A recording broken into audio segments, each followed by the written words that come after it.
The movie opens with a girl named Anna and her boyfriend, Matt, at a bonfire party. As Matt starts getting a little too close, Anna opts to leave her boyfriend there and go back home. On the way, Anna treads through the woods, wherein she encounters 3 plastic bags. Curious, she approaches one, and to her horror, it contains a red-headed girl's dead body. Scared, she returns to a small cottage in front of her home to check on her sick mother, who is not supposed to be left alone. The mother frantically rings the bell on her wrist, as if she's trying to say something to Anna. As Anna is curious why her sick mother is alone, she goes to the house to check on her father, but finds the house completely empty. She feels a sinister presence inside, and not long after, the house bursts into flames.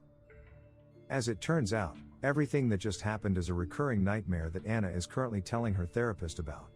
Based on their conversation, both of them truly believe that some parts of the nightmare actually happened to Anna in real life, but the event's too traumatic that her mind decided to forget. One thing is for sure though, Anna lost her mother in a tragic fire 10 months ago. After the therapy session, the therapist announces to her that he believes the memory loss she's experiencing is normal after such traumatic event, and that all in all, Anna's mental health is all better and she doesn't have to be treated in a mental hospital anymore. Hearing this, Anna is ecstatic, and embraces her father who soon comes to pick her up. Right as Anna gets home, the first thing she looks for is her sister, Alex, who is out swimming at the lake by their house. However, as she goes downstairs to join her sister, she encounters Rachel, her dad's new girlfriend. Rachel says she's made Anna's favorite dish, but her presence seems to put Anna off, so Anna excuses herself and heads to the lake. She stops by the cottage where her late mother used to be treated, and has a memory flash when she peeks through the door gap. She is then interrupted by her sister, Alex, and the two start catching up, until Alex starts yelling at her for never returning the letters she sent. This confuses Anna, because she never received any when she was at the mental hospital, which leads Alex to one conclusion.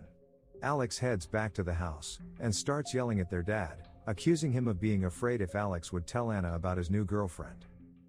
After Alex leaves the house, Anna heads to the attic, where her mother's old things are stored. She goes through a series of old family pictures, and stops at a strange one which shows her dad's new girlfriend wearing a nanny uniform, meaning she was her late mother's caretaker at some point, but Anna must have forgotten due to her memory loss. That night, Anna is woken up from her sleep by the sound of a bell ringing, followed by her bedroom door swinging open. Scared, she turns away from the door, only to see her dead mother crawling on the floor, followed by reaching for her bed. The figure disappears when the door to her room slams closed, and not long after, her sister Alex enters the room. Alex drunkenly asks why Anna has their mom's old bell in the room, and asks Anna not to romanticize the bell, because it was Rachel who got it for their mother. According to Alex, Rachel was having an affair with their dad the entire time, and only got the bell so she could hear mother coming whenever she's being inappropriate with their dad. In the morning, Anna decides to put up an old chalkboard that the family used to have in the kitchen when the mother was alive. When Rachel enters the room, she tells Anna that when she first showed up at the house, she realized that Alex and Anna were different, because Alex was always doing her bitchy teenager thing. Anna then goes for a swim with Alex, until her sister leaves her alone when Anna's boyfriend, Matt, approaches her with his boat. Matt is a delivery boy who the family hires to deliver groceries. He voices his condolences over what happened, and claims that she followed Anna home that night and saw everything that went down. But before Matt could elaborate, Rachel conveniently appears, causing Matt to look uncomfortable and starts heading home. That night, Anna becomes uncomfortable at the sight of her father cuddling up with Rachel, so she goes away and enters the study.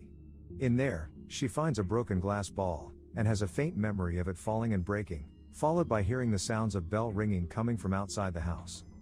Anna follows the sound, down to the lakeside cottage, where she suddenly sees her mother in the room that used to be her mother's.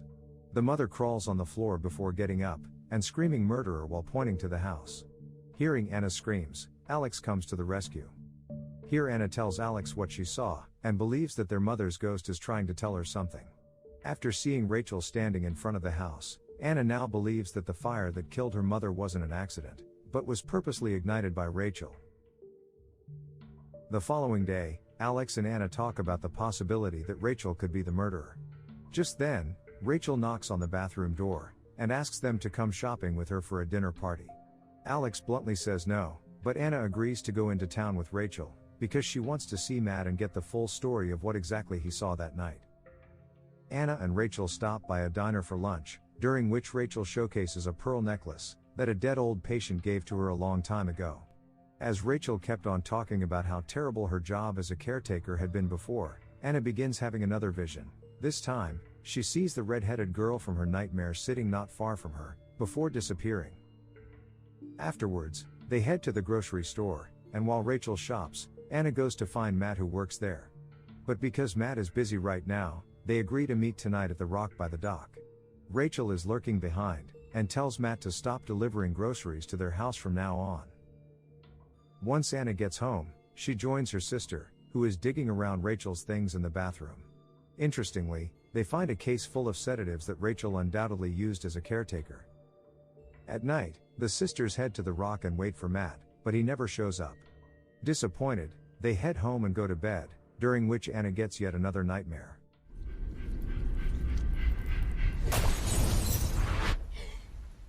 She is woken up by Matt, who climbs through her window with his shirt soaked, as he claims to have slipped and fallen on his way here. After he takes it off, Anna notices something odd happening to his back, and eventually, his spine gets all twisted. Your mother tried to warn me,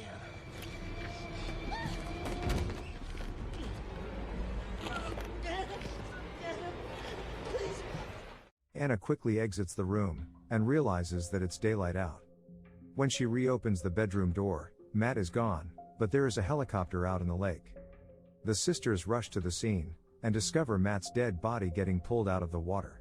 According to the sheriff, Matt must have slipped out of his boat and broken his back on his way to meet Anna, but of course Anna doesn't believe this. After the sheriff leaves, she tries telling her father that what happened to Matt must have something to do with Rachel, as she feels like Rachel doesn't want Matt to be near her, and was trying to keep Matt from revealing the truth to her. However, her father finds this absurd, and tells her to let this go. Anna retreats to the bathroom, where she starts crying. Not long after, Alex shows up, and Anna swears to her that Matt was in her room last night, and said that Rachel tried to warn him. To prove this, Anna shows the grip marks in her arms. The moment Alex starts to believe her, they begin to look into Rachel's background, and contact her former employer. But they were surprised to find that no one with that name worked at that place. Meanwhile, Rachel is busy setting up for a dinner party she's hosting at the house tonight. After discovering that Rachel's ID is fake, Anna goes to confront Rachel about it, and announces that she's going to tell her father. However, Rachel has more tricks up her sleeve. She and the father have already discussed with the doctor about Anna's real behavior, and if Anna tells her father about her finding, the father will probably send her back to the mental hospital. Hearing this deters Anna from trying to talk to her father, and she also advises her sister from doing so because she thinks their father isn't gonna believe any of them anyway. During the dinner party, Anna goes to the kitchen to help Rachel take out the garbage, but she stops when she hears a muffled voice coming out of it. Driven by curiosity, she opens the garbage bag, spilling a used can of tomato in the process. As Anna goes to clean it, she checks out a noise under the fridge, right when the red-headed girl from her nightmares emerges, warning her that she will be the next to die. Anna just now realizes that she caused the roast beef on top of the table to fall, and Rachel is livid that she's been counting on the roast beef for the dinner party. Seeing this, the dad tells Anna to go to bed. The father is forced to end the party, and later, Anna decides to finally confront her father. She tries telling him that Rachel is a manipulative liar, who's always wanted to destroy the family, but the father won't have it, and is already set on marrying Rachel soon. On the next day, the father leaves on a business trip, leaving the sisters with Rachel. That day, they go to attend Matt's funeral, during which Anna yet again sees the red-headed girl, and she decides to follow her. The little girl joins two little boys, and they continue to walk further and further, leading Anna to the three graves buried next to one another, that belong to Wright's siblings. After they get home, Anna immediately tells her sister about this, and the two conduct a Google search on the siblings' names. As it turns out, they were murdered by their nanny, Mildred Kemp, who was romantically obsessed with the children's father after the death of their mother in an accident. Hence, to get close to the father, the children were heavily sedated before being repeatedly stabbed to death by the nanny. To their surprise, they also find a family picture wherein the mother was wearing a pearl necklace around her neck, that looks eerily identical to the one Rachel owns. With this discovery, the sisters now have concrete proof and conclude that Rachel is actually Mildred Kemp. Unfortunately, Rachel has heard them talk about their plan. That night, the sisters sneak around to try and retrieve the pearl necklace, but the room is locked. And so, Alex climbs through the window, while Anna waits and takes the car keys just in case. However, not long after, she hears Alex grunt in pain, and finds the room unlocked. She heads inside to retrieve the pearl necklace, but it's gone, while Rachel suddenly appears at the door holding it, because she knows that's what Anna's after. Knowing that her cover is blown, Rachel violently tries to inject her with sedatives, but Anna fights back, and beats her in the head with a perfume bottle. She then escapes into Alex's room, where Alex lies weakly. As it turns out, Rachel has successfully sedated Alex. Anna vows to return for her sister, but for now she has to escape. She exits through the window and starts the car, while Rachel tries to catch up to her but fails. At the police station, she tells the sheriff everything about Rachel, and tells him that Alex is still in the house. The sheriff luckily believes her, but tells her to stay put at the station while he goes and takes care of things. Later on, Anna eventually falls asleep, but when she wakes up, she finds Rachel and the sheriff subduing her and injecting her with a sedative, meaning that the sheriff believed Rachel over her. Rachel carries her back to the house and starts undressing her, while Anna could barely move. She tries reaching for the knife on the nightstand, but is too weak to do so. In the background, she sees her sister slowly approaching, just before she slips unconscious. When Anna wakes up afterwards, she is still on the bed. On her way out, she finds a trail of blood on the floor, and follows it down to a garbage bin outside the house.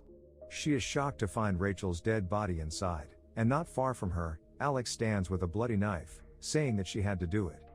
Here the sisters pledge to stand together, right as their father arrives home, and is shocked to see the girl's bloody clothes. Anna begins defending Alex for killing Rachel, claiming that Rachel was trying to kill both Alex and herself. Hearing this, the father is appalled, and reminds her that her sister died 10 months ago in the fire alongside her mother. The knife is also in Anna's hand, revealing to us that it was Anna who killed Rachel, and making us question how delusional Anna has always been this entire time. Anna finally begins to remember what actually happened during the night of the fire. She comes home from the bonfire party to find Rachel and her dad making love, and is furious because of it. Up next, she proceeds to angrily take a lantern to the cottage, and fills a bucket with gasoline, intending to burn the house down. Alex tries to ask her what's going on, and we see Anna didn't fully close the faucet, while the lantern she brought falls to the floor. Alex then enters the cottage to check on their mother, just as the gasoline and lantern start a huge fire that burns down the entire cottage, killing the mother and Alex. It is now revealed to us that Anna has been actively delirious this entire time. Flashbacks reveal that Anna had been hallucinating Alex since she left the institution. Much of the interactions that happened in the movie were twisted around in her head. Anna was also the one responsible for Matt's death. Matt actually showed up at their planned meeting, and revealed he saw what Anna had done. Moreover, Anna finally remembers killing Rachel, who wasn't actually a murderer, but a kind woman trying to make the family work, and the mean version of her was only Anna's imagination. Back to the present, Rachel's dead body getting taken away, and Anna getting arrested, while the dad somberly watches through the window.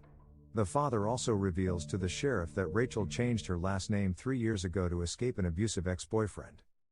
Anna ends up at the mental hospital again, and is seen removing Rachel's face out of the family picture. She then stares at the room across from hers, who belongs to none other than Mildred Kemp, the actual nanny who murdered the 3 children.